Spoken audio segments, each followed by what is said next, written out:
that had realised that their previous view of the world was not adequate for the complexities of this scary and shadowy new world that we were entering into. I think that Watchmen, if it offered anything, offered new possibilities as to how we perceive the environment surrounding us and the interactions and relationships of the people within it. Rorschach's Journal, October 12th, 1985. Dog carcass in alley this morning. Tired tread on burst stomach. This city is afraid of me. I have seen its true face.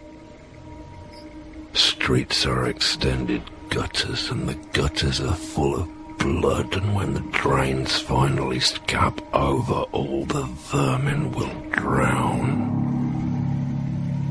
The accumulated filth of all their sex and murder will foam up about their waist, and all the whores and politicians will look up and shout, "Save us!"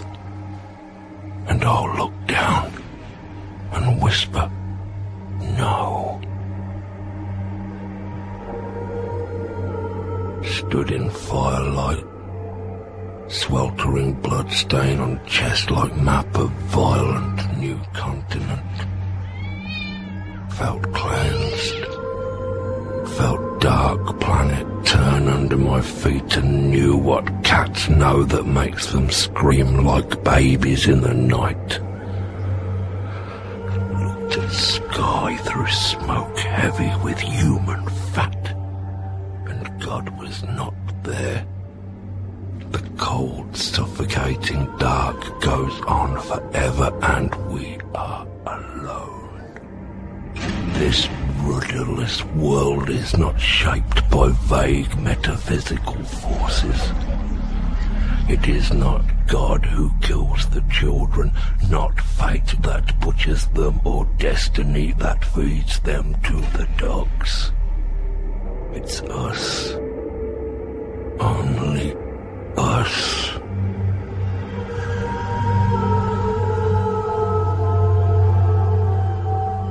Whenever anybody talks about comics, they usually make a great deal of the similarities between comics and film.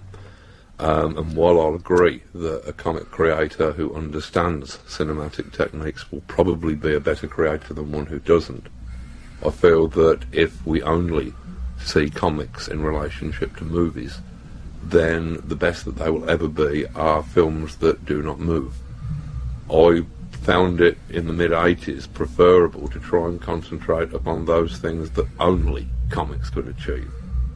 The way in which a tremendous amount of information could be included visually in every panel, the juxtapositions between what a character was saying and what the image that the reader was looking at would be.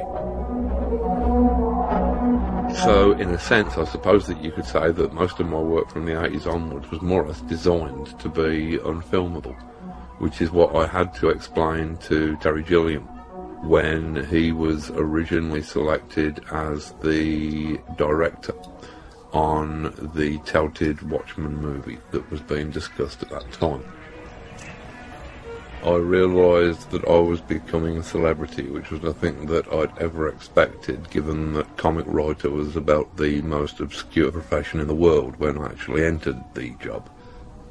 The thing about fame is that fame in its current sense had not really existed before the 20th century. Back in previous eras, even if you were very, very well known, that would perhaps be amongst 1,000 people at most, if you were Pope or somebody. In the 20th century, however, with these massive surges in communication, suddenly a different sort of fame was possible. And I tend to think that what fame has done, it has replaced the sea as the element of choice of adventure for young people. If you were a dashing young man in the 19th century, you would probably want to run away to sea.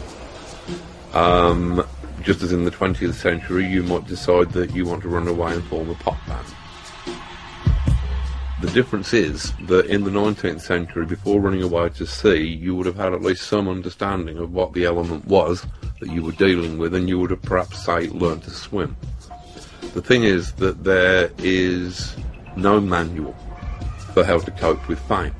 So you'll get some otherwise likeable young person who has done one good comic book, one good film, one good record, who is suddenly told that they are a genius, and who believes it, and who runs out sort of laughing and splashing into the billows of celebrity, and whose heroin-sodden corpse is washed up a few weeks later in the shallows of the tabloids.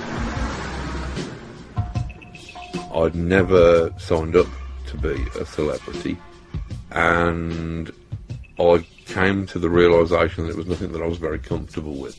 I realised that celebrities are a kind of an industry, they're a kind of a crop. Media moguls like Rupert Murdoch or people who run the big networks, they need a constant stream of celebrities to fill column space in their magazines, to fill time upon their TV shows. And because celebrities tend to burn out quickly, you have to constantly create new ones. And I really didn't feel that I wanted to be part of that process, and so withdrew to the relative obscurity of Northampton.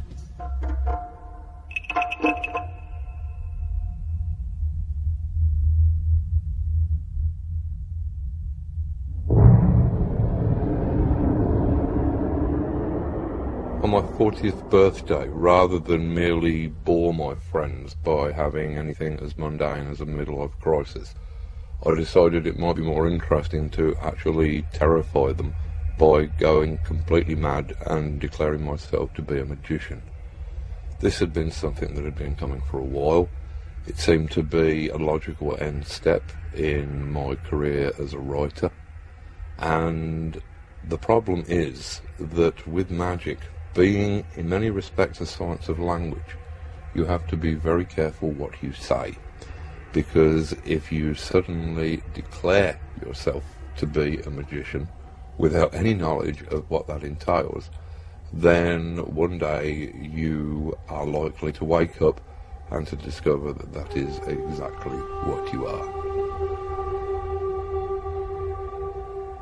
There is some confusion as to what magic actually is. I think that this can be cleared up if you just look at the very earliest descriptions of magic. Magic, in its earliest form, is often referred to as the art. I believe that this is completely literal. I believe that magic is art, and that art, whether that be writing, music, sculpture, or any other form, is literally magic. Art is, like magic, the science of manipulating symbols, words or images, to achieve changes in consciousness. The very language of magic seems to be talking as much about writing or art as it is about supernatural events. A grimoire, for example, the Book of Spells, is simply a fancy way of saying grammar. Indeed, to cast a spell is simply to spell, to manipulate words, to change people's consciousness. And I believe that this is why an artist or writer is the closest thing in the contemporary world that you are likely to see to a shaman.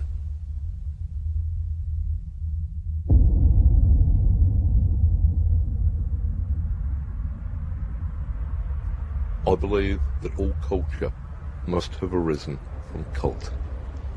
Originally, all of the facets of our culture, whether they be in the arts or the sciences, were the province of the shaman. The fact that in present times this magical power has degenerated to the level of cheap entertainment and manipulation is, I think, a tragedy. At the moment, the people who are using shamanism and magic to shape our culture are advertisers. Rather than trying to wake people up, their shamanism is used as an opiate to tranquilise people, to make people more manipulable. Their magic box of television and by then